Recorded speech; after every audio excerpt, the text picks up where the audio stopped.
noite. Bom, eu tô no bom dia ainda, né? Que Jesus nos abençoe a todos. Vamos mais uma aulinha nossa, né? É a 10ª aula, né? Do Livro dos Médiuns, né? Espero encontrá-los bem, com saúde, você e os seus familiares, né? Aqui em casa também tá tudo bem, graças a Deus. Bom, hoje nós vamos falar sobre um assunto muito empolgante, que é a bicorporiedade, a transfiguração e a psicometria, né? São assuntos empolgantes do capítulo 7 do Livro dos Médiuns, mas também peguei alguma coisa também de alguns outros livros, e da mediunidade da Terezinha de Oliveira também, né? São os livros que nos acompanham, tá? Então vamos lá. Vamos começar pela psicometria. Olha que o computador tá meio lento aqui, vamos lá. Psicometria, ela é a continuação da aula passada, porque ela tem alguma coisa da clarividência, tá? Então, como o filme a gente não pode ser muito longo, então eu passei para essa aula de cá, tá? Ó, que é psicometria. Então vamos lá. A psicometria, como eu falei para vocês, ela é caracterizada como uma clarividência. É a possibilidade que a pessoa tem de ler impressões ou recordações em contato com objeto comum. Então, ela pega um objeto nas mãos e tem a possibilidade de perceber alguma coisa que está relacionada àquele objeto. Essa coisa, é lógico, como que acontece esse mecanismo? Eu vou falar depois, vai. É a faculdade, então, de ver o lado oculto, não oculto no sentido de ocultismo, não é nada disso. É de perceber aquilo que no ambiente a gente normalmente não percebe. Então, são as impressões, lembranças, contatos que ficam ali. Então, por exemplo, se a gente ora num lugar, então esse lugar ele é impregnado de energias, né? De oração, de positivismo, né? Então, quando a pessoa entra nesse lugar, ela tem a percepção e a sensação de captar isso daí. Isso daí pode acontecer em menor grau e num grau muito avançado, né? Em que a pessoa percebe quem foi que orou, por exemplo, tá? E a gente tem esse tipo de sensação quando a gente entra no ambiente e fala assim, nossa, esse ambiente tá tão, nossa, tá tão pesado, né? Não é o ambiente que pesa, né? São as energias que estão ali colocadas que pesam. E a gente pode ter essa percepção. Ou o inverso, eu chego no ambiente e falo, nossa, que gostoso que tá aqui, né? Que casa gostosa, a gente fala, né? Mas não é a casa que é gostosa, né? É a sensação de impregnação que aquilo tá dando ali, né? Naquele momento.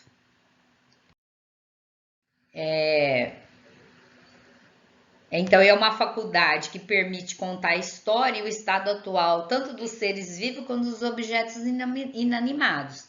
E também, por vezes, os ambientes e outros elementos externos ligados àquela existência. Então, a psicometria ela está classificada como uma vidência psicométrica ou, como Kardec fala, como uma clarevidência. Então, é a possibilidade que o indivíduo tem de medir aquele ambiente, né? Tem várias histórias que contam isso daí, né?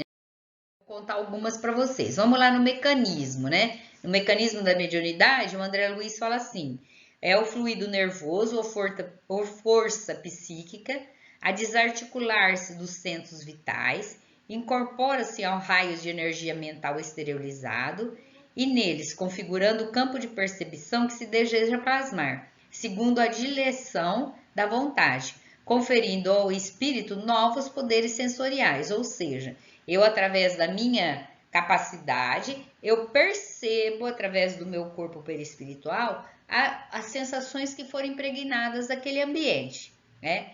Então, exemplo para vocês, né? Uma vez, tá no livro da Ivone Pereira, ela chegou num lugar e teve uma sensação.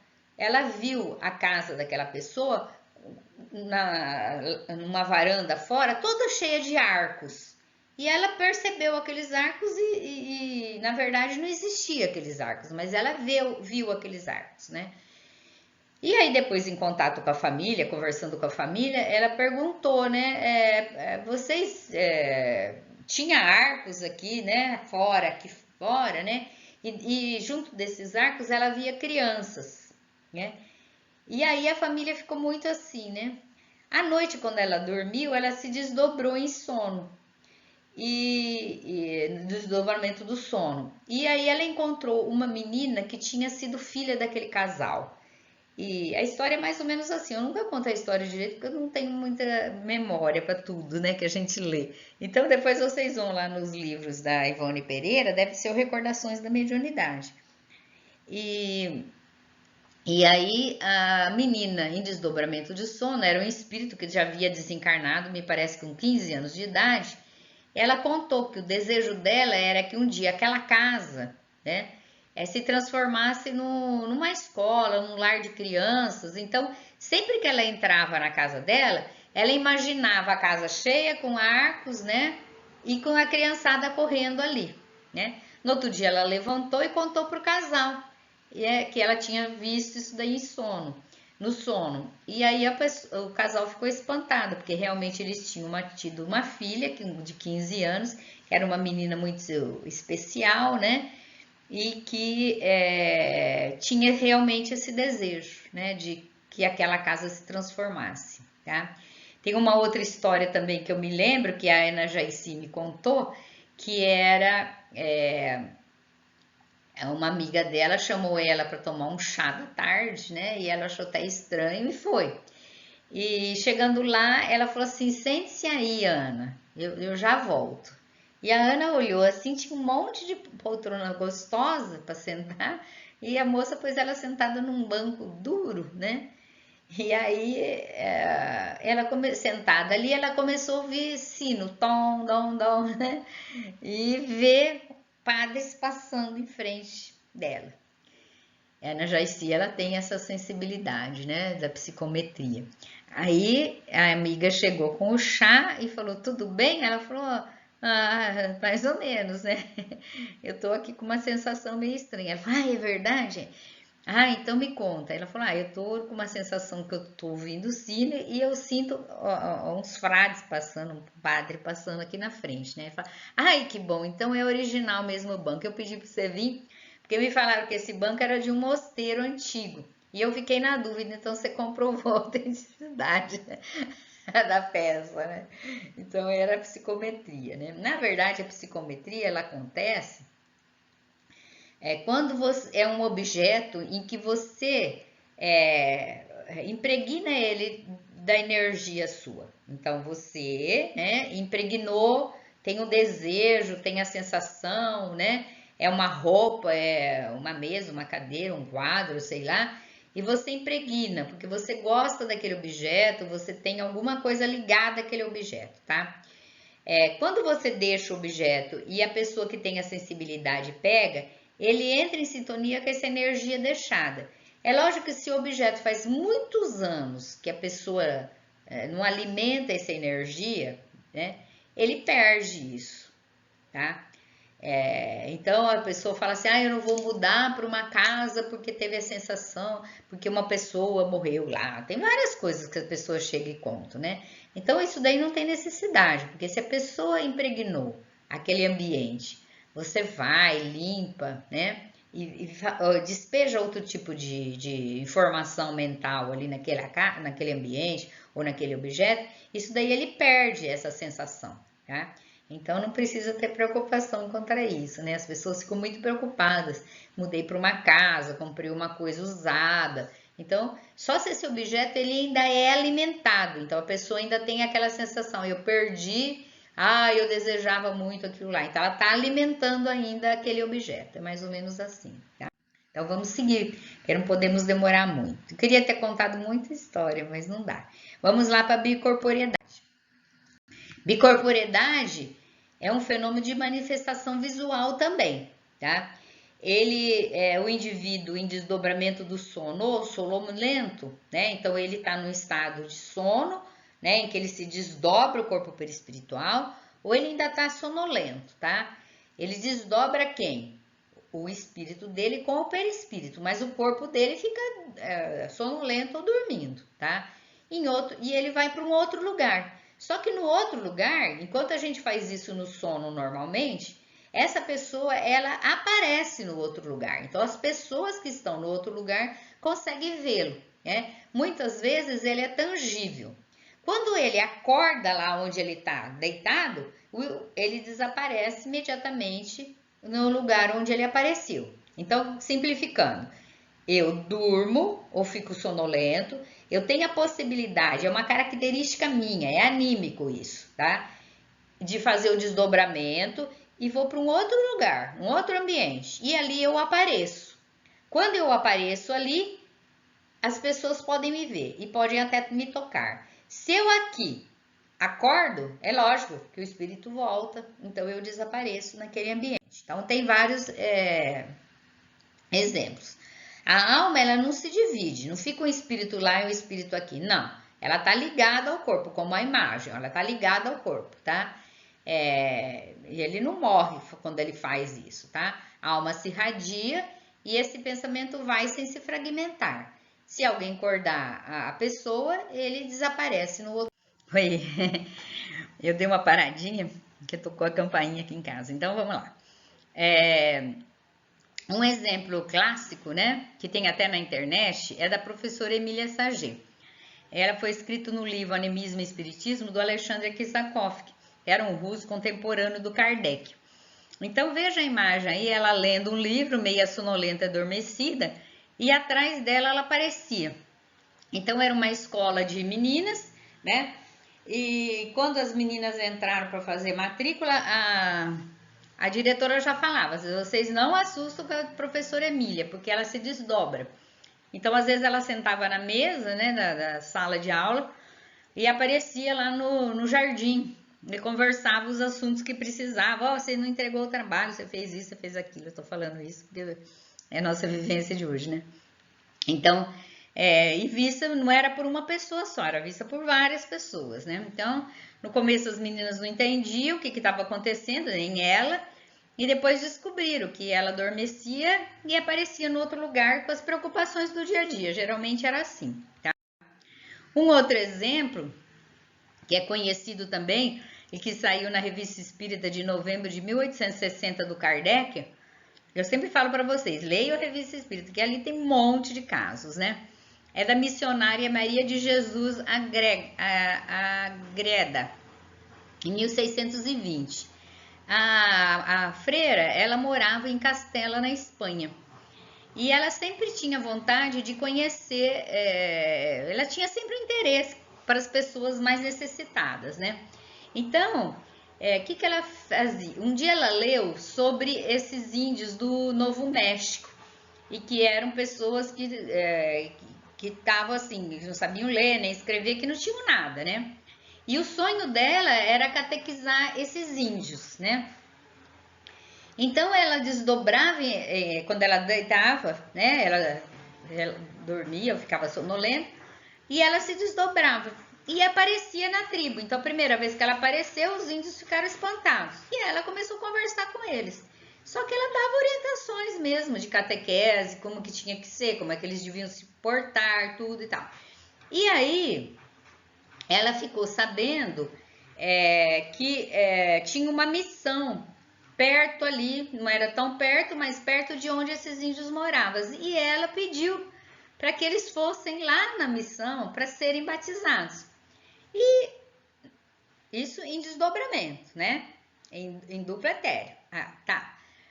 Um dia apareceu esses índios nessa missão e todos os padres ali ficaram lá. Da onde que vocês vieram, né? Como que vocês descobriram que a gente estava aqui, né? Aí eles falaram: não, quem nos contou tudo isso foi a irmã Maria de Jesus. E eles falaram: como assim? Ela vai lá na nossa tribo. Como ela vai lá na vossa tribo? Vocês para nós são desconhecidos, nós nem sabíamos que vocês existiam e nem a localização de vocês, né? E aí esse padre que recebeu eles e que batizou eles foi para a Espanha e investigou quem que era essa irmã. E aí descobriu a irmã que morava lá no mosteiro, sei lá, né? Como é que fala? E descobriu que ela tinha esse desejo. E ela ela não entendia que ela ia lá, né? E ele escreveu para o Kardec contando esse fato, desse desdobramento, né? Outro bem conhecido é o Antônio de Pádua, né? E ele estava na Espanha e no momento em que pregava, seu pai ia ser supliciado em Pádua, na Itália, acusado de um assassinato.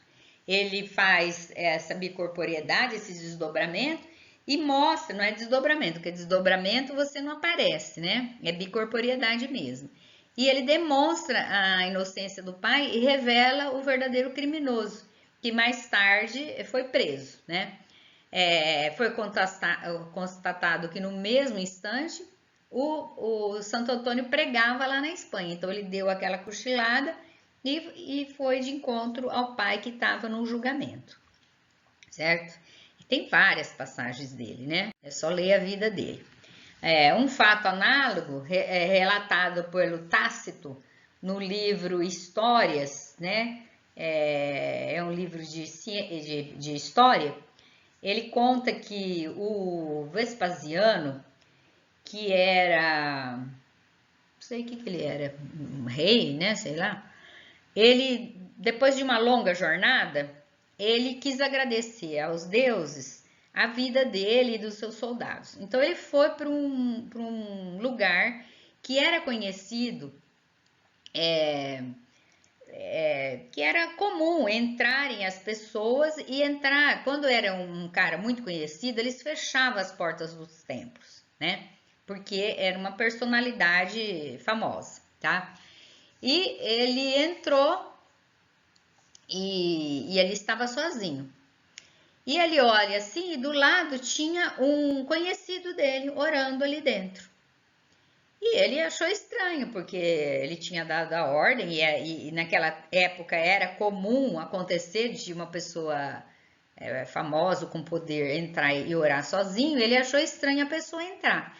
E aí perguntou para o pessoal que comandava ali o templo, né? Vocês viram fulano? O nome dele era, eu deixei escrito aqui, Basilide, né? E ele falou, não, esse Basilide está num outro lugar, a 80 milhas de distância. Aí ele pegou o cavalo e foi lá, para ver. E esse Basilide, ele não tinha saído de casa, mas ele tinha ido em bicorporiedade, ele apareceu para ele, tá? São fatos e mais fatos que eu acho que eu acho que não é tão comum nos dias de hoje, ou talvez a gente não saiba, né? E no brasileiro mais famoso é o Eurípides Barçanufo, né?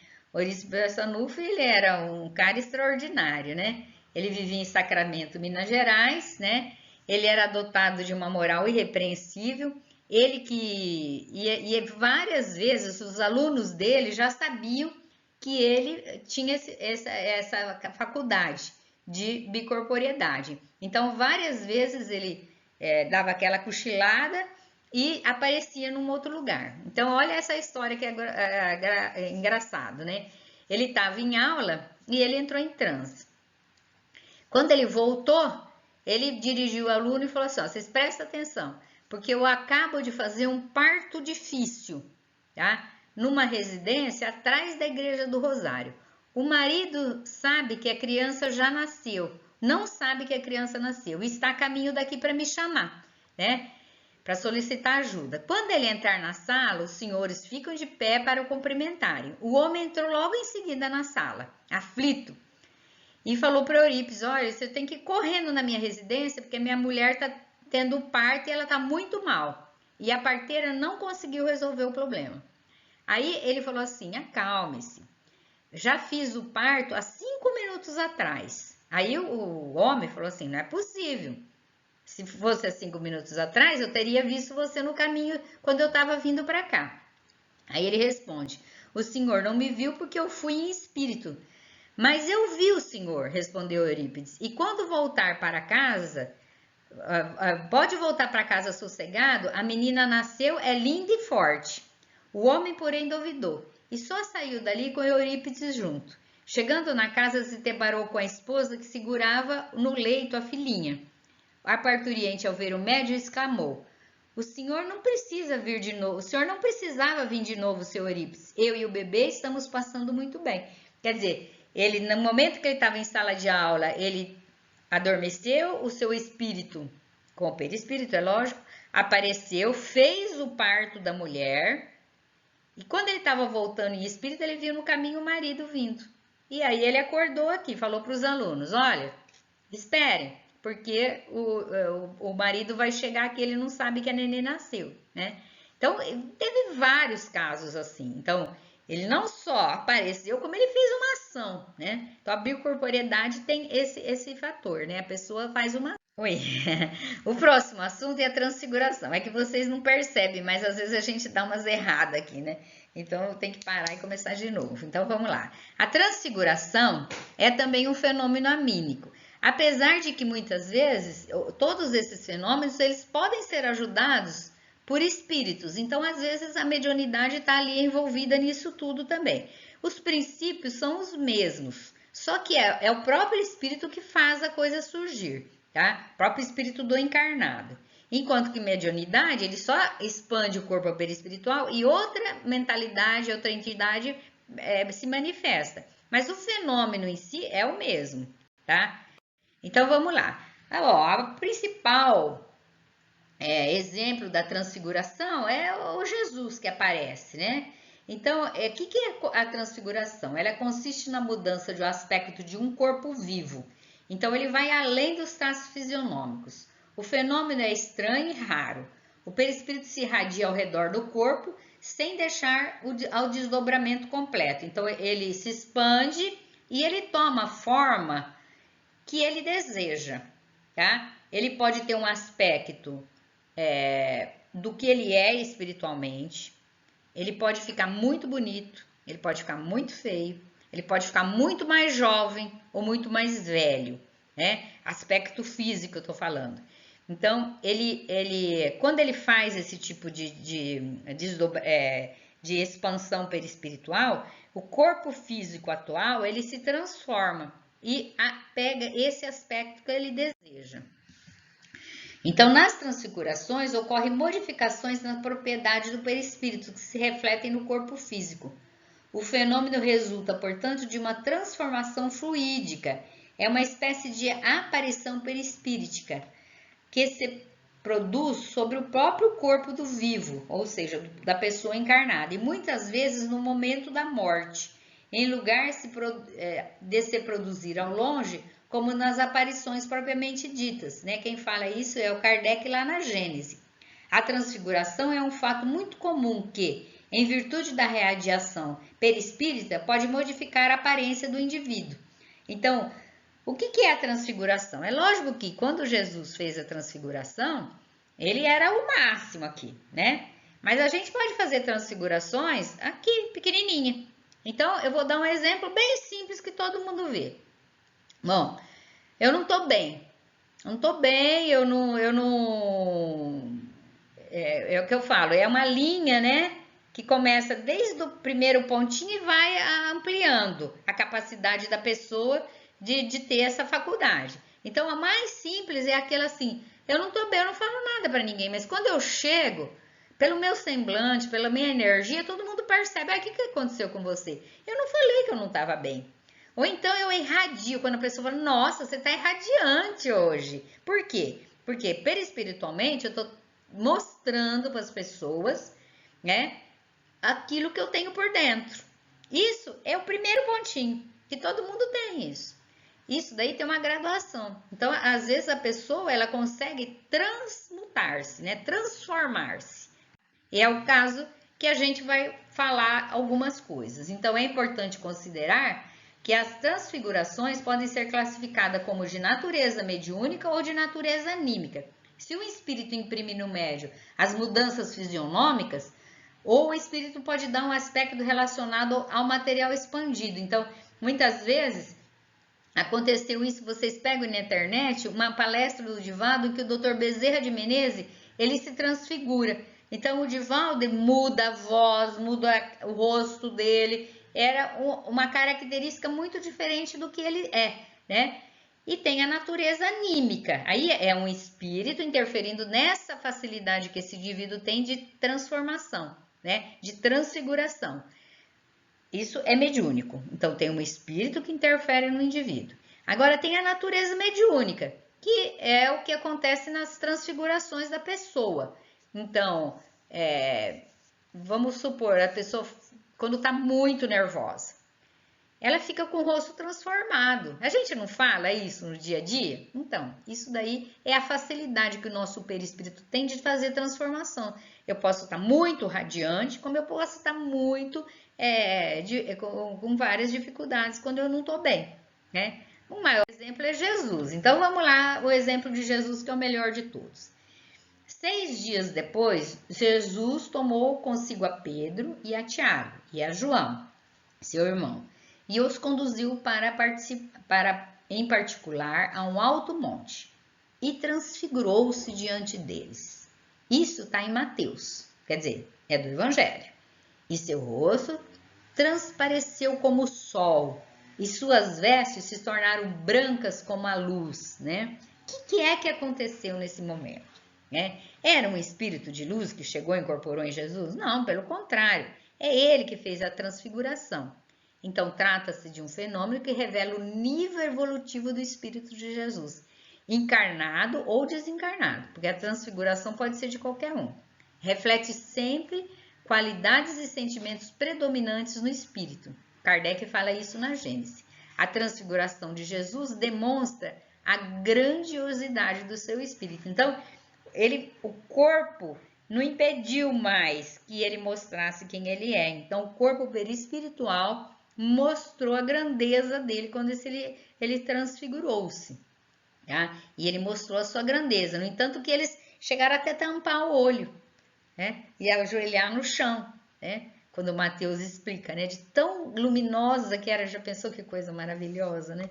A gente poder um dia chegar nesse ponto, né? De ver Jesus dessa forma, né? E todos nós vamos chegar lá, se Deus quiser, um dia. Então, com o Cristo, o fenômeno se revela sublime. A pureza do perispírito de Jesus permitiu que seu espírito lhe desse este excepcional fulgor. Lógico, ele é um espírito resplandecente. Então, quando ele transfigurou-se, o perispírito assumiu as suas características, né? De todas as faculdades que Jesus revelou, nenhuma se pode apontar estranha às condições de humanidade e que se não encontre comumente nos homens, porque estão todas na ordem da natureza, pela superioridade, ou seja, o que ele quis dizer com isso, Kardec? Que isso daí, se Jesus aconteceu com Jesus, ele não fazia nada que a gente não podia fazer, tá? Isso daí faz parte da natureza nossa, como ser humano, né? É que a gente tem a percepção aqui, né? E a gente vai um dia chegar lá, né? Pela superioridade, porém, da sua essência moral e as suas qualidades fluídicas, aquelas faculdades atingiram nele proporções muito acima das que nos são vulgares, né? Posto de lado o seu envoltório carnal, ele nos patenteava o estado dos espíritos puros. Então, como é que é o estado de espírito puro, né? A gente vai entender na transfiguração de Jesus. Muito bem, estamos terminando. As referências são essas daqui, a gente pesquisou bastante sobre esse assunto, que é um assunto muito bacana, né? Muito diferente, mas que a gente gosta de estudar, né? Esses daqui são os livros que eu acho que todo mundo tem que ler. A gente colocou no canal vários livros para vocês lerem, porque mediunidade, a gente começa com Kardec, mas ela tem muita informação no André Luiz, no Hermínio Miranda, no Leon Denis, no André Luiz, né? Eu já falei. Então tem que ler mesmo, a gente não pode parar só aqui, tá, gente? Tem que ler, tem que entender, né? E agora, só para finalizar esse capítulo, porque eu sempre gosto de trazer a normal. Bicorporiedade, psicometria e transfigurações são fenômenos anímicos, né? Então, a gente vê a possibilidade que a gente tem quando a gente está em casa, esbravejando, ou no trabalho, odiando aquilo que a gente faz. A gente pregna as paredes, a gente pregna as nossas mesas, os nossos computadores, a gente pregna o alimento que a gente está cozinhando pelas nossas vibrações, tá? A gente pode através da nossa vontade, emitir pensamentos longe. Talvez a gente não apareça lá do outro lado, mas que o nosso pensamento vai até lá, vai, né? Então a gente tem que ter cuidado com o domínio sobre os nossos pensamentos e a nossa vontade, né? Tudo é nosso, a gente tem o poder de controlar tudo isso, né?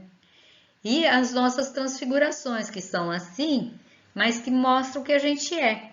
Então, se você quer ser um espírito iluminado, começa a trabalhar no bem, né? Para que as energias fluídicas e perispirituais que apareçam quando você chega, elas venham cheias de luz, né? Bom, encerramos mais um dia. Espero que vocês tenham gostado. Eu estou fazendo o possível para que tudo dê certo, para que quando a gente voltar às nossas salas, né, a gente possa voltar com o coração aliviado. Façam a leitura dos capítulos, não deixe para depois, tá? Um beijo no coração de vocês, que Jesus nos abençoe agora e sempre. E que assim seja.